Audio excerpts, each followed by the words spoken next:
Bismillahirrahmanirrahim. İmam Ali aleyhissalam buyurur.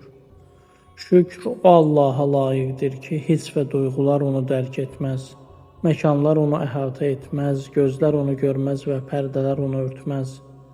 Yaratdıqlarının yaranması ilə əzəli olduğunu aşkar etmiş və varlıqların zahir olması ilə öz varlığını göstərmişdir. Həmçinin yaranmışların bir-birlərinə oxşamaları onun bənzərinin olmamasına dəlildir. O öz vədinə əməl edən və bəndələrinə zülm etməkdən uzaq olan Allahdır.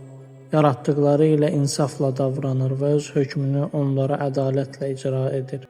Əşyaların hadis olmalarını öz əzəlliyinin sübutu, onların acizliyini öz qüdrətinin nişanəsi və onların naçarlıq üzündən faniliklərini öz əbədiliyinin şahidi qərar vermişdir. O bir və təkdir, amma ədəd və say əsasında olan birlik və təklik yox. Əslində onun tayı bərabəri və bənzəri yoxdur. Həmişə olub və var, amma müddət və zaman hesabı ilə yox.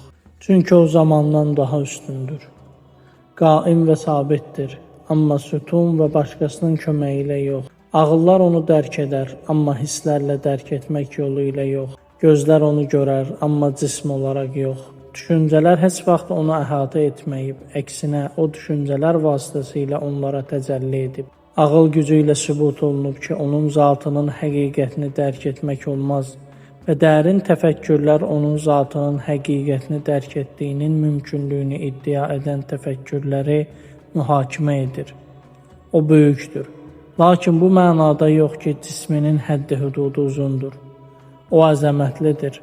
Amma bu mənada yox ki, çox böyük cismani ölçüləri var.